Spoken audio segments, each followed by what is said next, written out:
Well, folks, I am pleased to be joined by Beth O'Malley, the founder of Astral.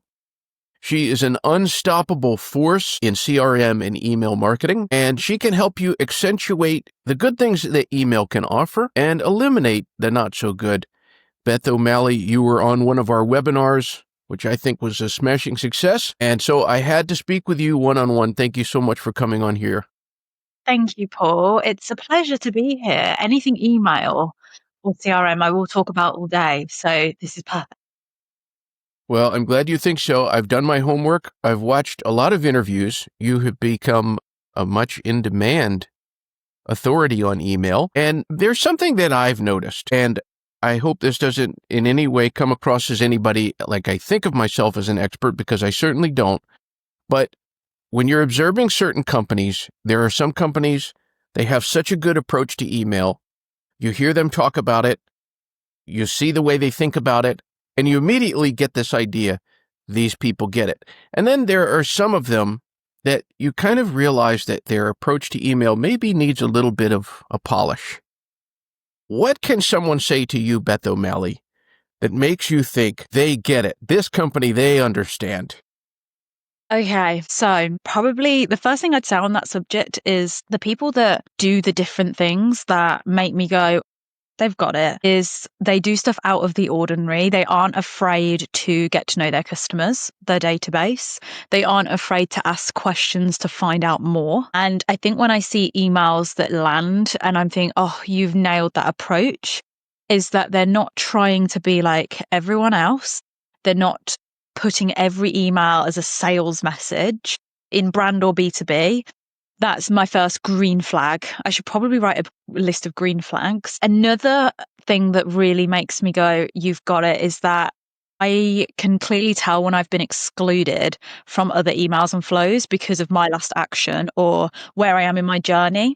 So a really good example of that is when I flew with Virgin Atlantic. I signed up to like their point system. I was like a brand new subscriber and customer.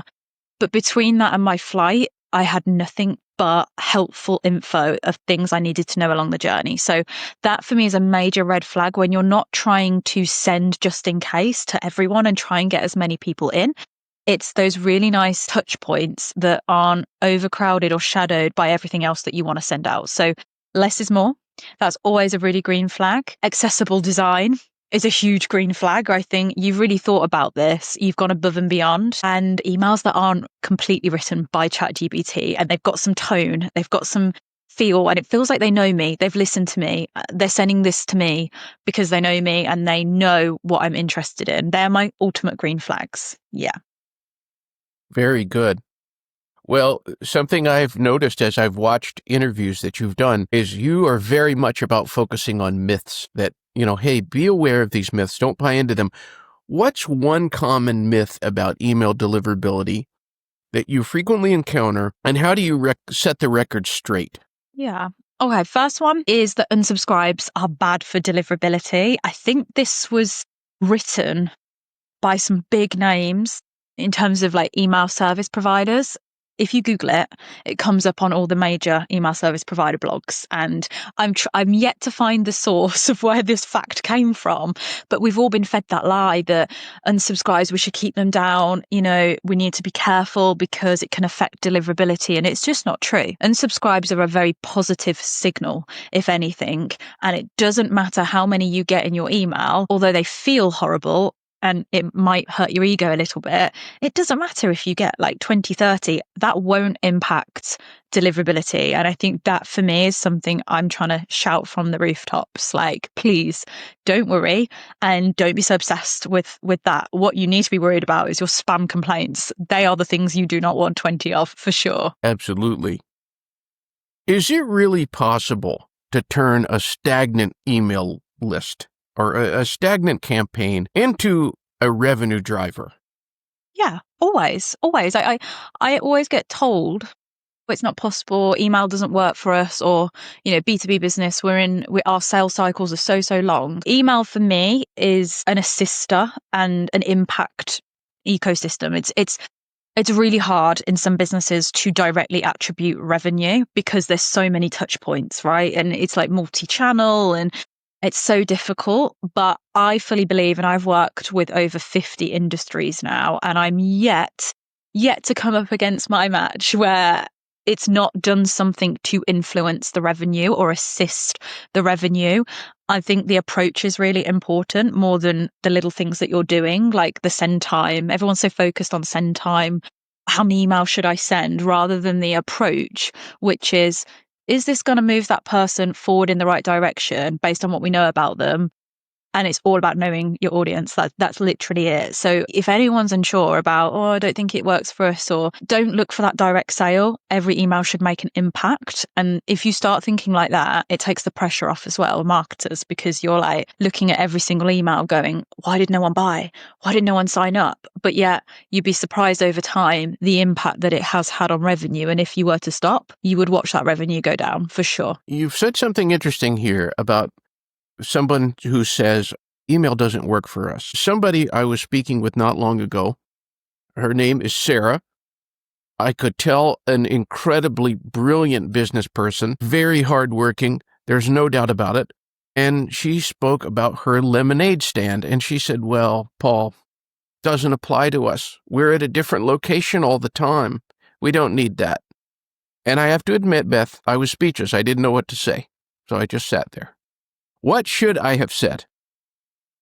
So lemonade stand, moving all round. I mean, for me, I couldn't think of a more perfect opportunity. So I think when there's something like that and there's a lot of moving parts, it's like events as well. Events are a very difficult market in terms of email because everything's very timely. So location-based businesses like that, event-based businesses and time-based things, it doesn't mean you can't do it. I would use email as an awareness tool for that business.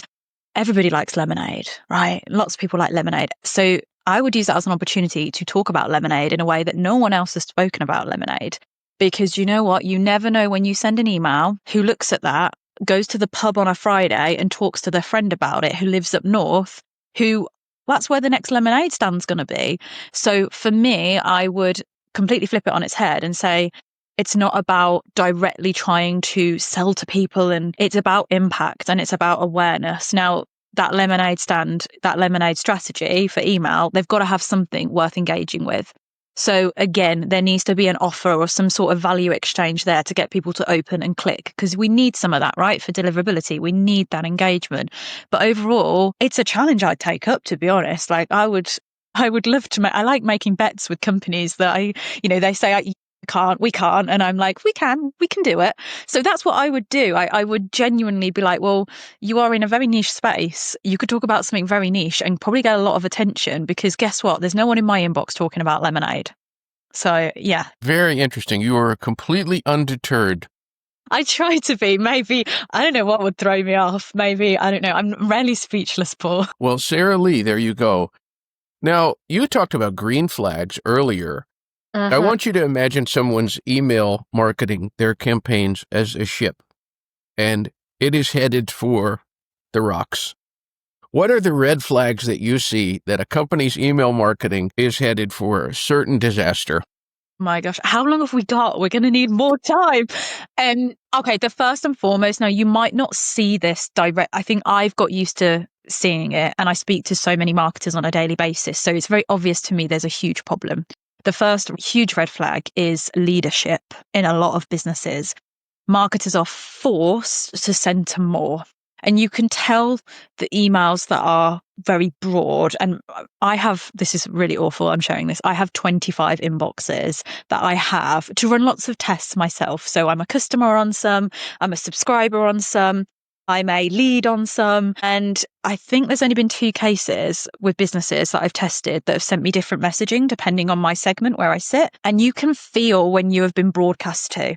And I think that's the key word here, when you've been spoken at, not spoken to. So for me, the big red flag is when a company isn't going to look at their approach and question it. And we have leadership going, send to everyone, just in case. Everybody should know about this. That's the major red flag. And you can see it in your own inbox. You know that's been sent to everyone. So that's my biggest biggest red flag. Second red flag is all image emails. I think we're in a day and age now, it just shouldn't be happening. I think images and graphics are a very good driver sometimes of a message, and especially in brands that sell products, it's very important. But we have gotten into bad habits with inaccessible all image emails that just look terrible on mobile. So I think people treat them like web pages and they put a menu at the top.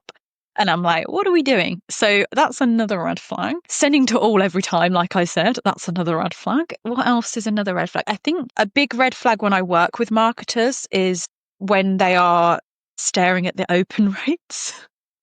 Another red flag. Like everything is about, how many people opened it. And it's so like how many people clicked it.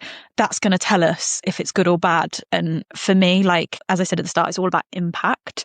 Open rates we know are a little bit dodgy. So I'd say from inside the business, that's a red flag. If I was to look in my inbox, constant sale promotions that don't end. They tell me they're going to end, they never end. B2B emails that are very assumptive, and I think a big red flag in copy in email is when you assume people care. And there's always an email, they tell you stuff and there's nothing to make me go, well, why should I care? They never answer that question. We've done this, we've launched that, we've got this.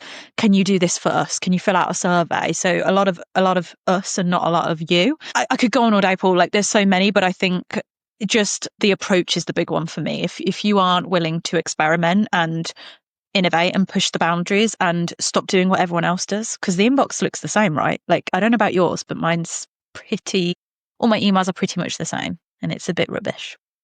Yeah. Well, you've mentioned one of the things that I think really it's just the ultimate mistake, and that is updating your customer without asking that question. Why on earth would they care about this?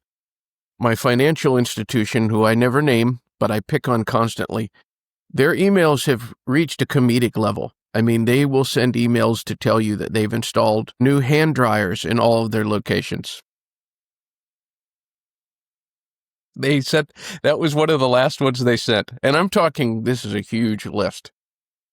Wow. Okay. I mean, that is okay. I haven't heard that one before. You're going to have to, when you get the next one, please forward it to me because it needs to make an appearance on my LinkedIn. I think it's funny you said that. There was another company, I don't know, Virgin. And so Virgin obviously has a group of companies and I really love some of what they do, but somebody forwarded me an email that I featured in my newsletter literally today that was kind of similar. They'd done a rebrand and quite honestly, I couldn't tell the difference. I know that brand. Couldn't tell the difference. And they put their color palette in the email and they were like, this is our new color palette. Here's all the colors. This is our new brand logo, which didn't look any different. And this is our new art design that we're gonna use. We are different, but still us.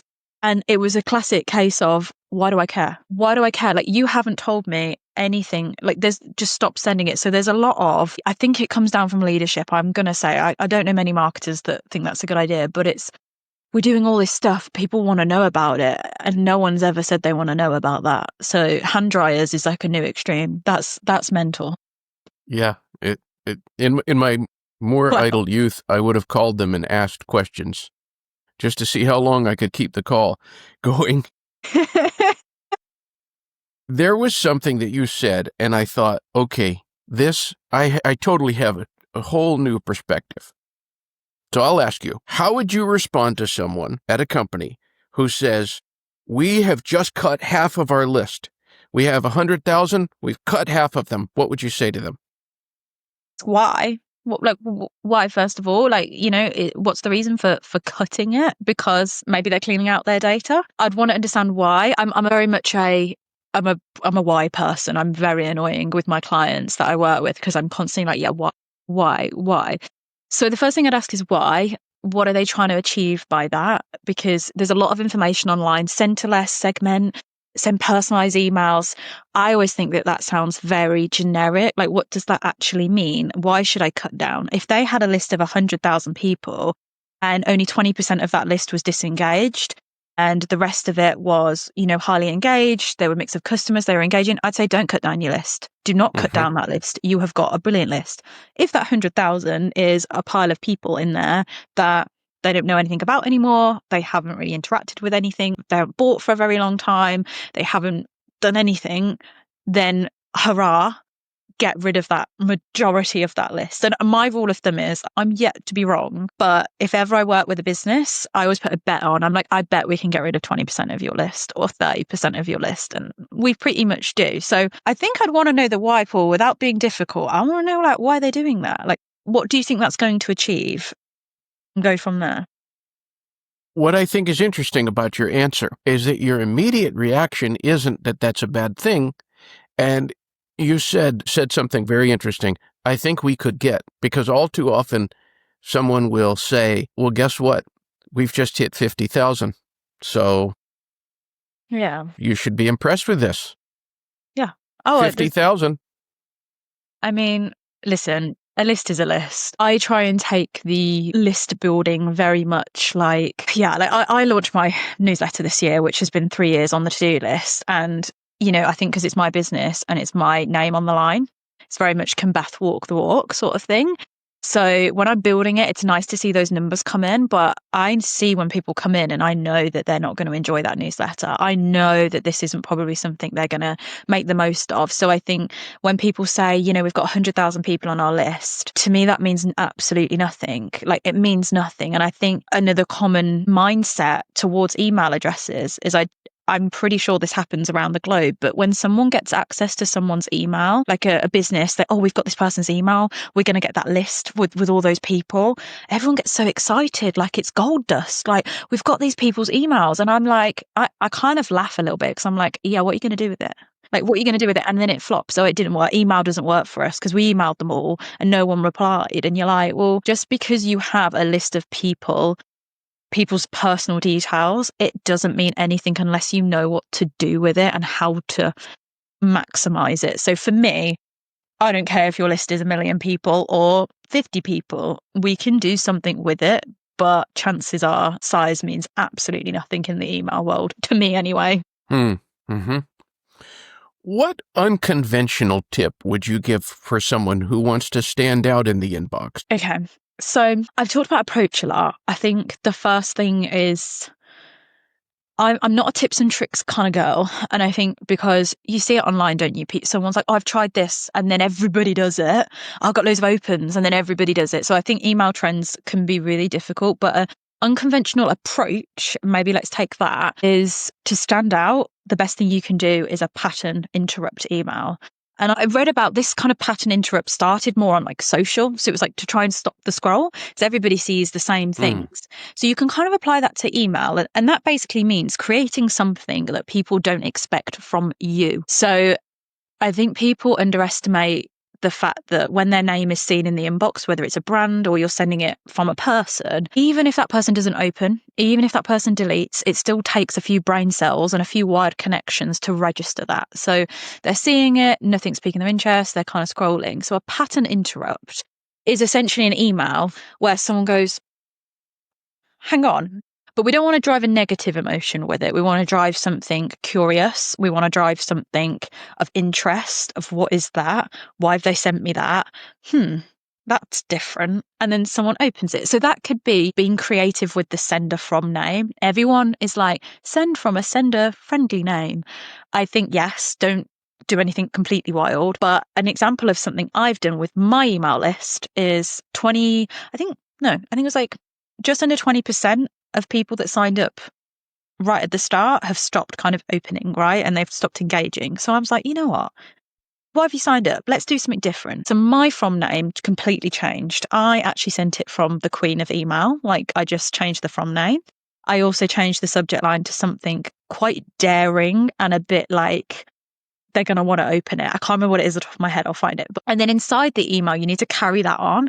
When it opens, do something that they don't expect of you. So if you're constantly sending promo, for example, you need to do something completely different. You need to offer something super valuable, ask a question, get them to engage with something fun. I've got a spinner wheel on my email. Literally, it spins this. And it's like, why is Remarkable not, that's the name of my newsletter, why is it not getting opened? And then they click on it and then they tell me, they click on a button and they tell me. And I actually had like 70% of those people tell me. They opened it, they clicked, they told me. It was something they didn't expect. And most people told me it's because they were like, I've been filing them away for a rainy day when I've got time.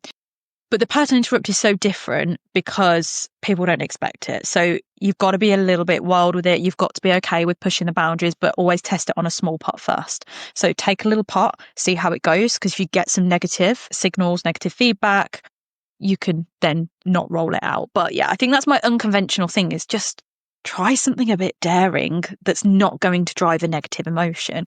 As long as it drives curiosity, or someone go, that was actually really funny, and then they forward it to someone, or they go, that was helpful, or that was different. That's what you want. That's exactly what you want to do. So give it a go. What do you say to that person out there that says, this Queen Beth O'Malley, what she's saying, it is exactly what we need. We need this information. We need this working for us. Wow. Let's go. You can find me on LinkedIn. There we go. Well, of course, like anybody can do it. Like, honestly, anybody can do it. I think the first thing that you should do is sit down and actually understand how email's working for your business currently, and where the barriers are going to be for transformation. So a lot of the work I do is all about transformation. I don't ever do it for a company. Very rarely, sometimes I do, but I work with teams. So the first thing I start is, what's the barriers? What's going to stop us? Leadership, scared to change approach, deliverability issues. So I would map that all out first before going into your transformation journey, because you will have a lot of stuff. It could be systems. Your systems are absolutely rubbish. Your data's a mess. So yes, it sounds really nice, all this stuff, and we would love to do that, but you've often got a lot of work to do beforehand. And that's where the 3 pillars of email and CRM, I like to call them, come into play. So your data, your systems, your strategy. Your strategy is the nice thing. That's the pillar. That's what we want to get to. You can't usually get there unless you've done that work beforehand. So that would be my advice, is start there, map it out, and then work backwards and solve those problems that are going to cause barriers for you. You mentioned deliverability issues. Would you say that most email marketers are aware of deliverability nowadays? They're aware. They're aware of it. I don't want to call it a piece of research. I did a really big survey, and I tried to find out from people on my list, in my network, in my community. They all said, I know about it. I've heard it. I've Googled it, and I've attended a webinar. When it comes to testing, monitoring, they're completely lost. Not all of them, obviously.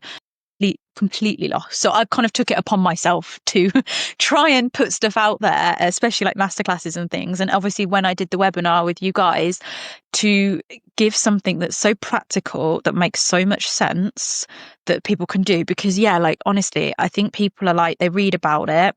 And you know what actually is really surprising? A lot of people I speak to, is they think it's all about the email authentication and the tech. They're like, oh yeah, well, I got the SPF and the DMARC and the DKIM set up and the ARC. So yeah, I know deliverability and it's fine. And I'm like, you have no idea. You have no idea, because you could be in a world of pain even if you have that set up properly. So I think there's a lot of work to be done in education and empowering marketers with a toolkit, which is why I love Zero Bounce so much, because you are my toolkit, literally. That is wonderful. Wonderful to hear. Thank you, Beth. Now, for the real questions, if you could compare your approach to email to any kind of cuisine, and yes, I'm talking culinary, what would it be, your approach to email? Oh, so the funny thing is, you're asking me that. I once compared email to cooking. Like, I always said, like, it's like making a meal. So now you're asking me what meal. I would go with tapas, always. I love tapas anyway. Probably say tapas because small plates, lots of flavor jam packed into a small plate, and every email or dish, if you like, with your tapas has a purpose, and it has kind of like one goal. It's really yummy. It's kind of, satisfied you, but you kind of want more. You're going to order more tapas. So I think I'm going to say that, because with tapas, you can't throw loads of stuff together and hope that it tastes nice. You have a very good, well-cooked little dish, and you don't need an overcomplicated dish. And I think with tapas as well, you can tell a bit of a story. So you could you could have tapas every night and it would be great. So now I'm just thinking about tapas, Paul. I'm going to have tapas for dinner. I'm thinking about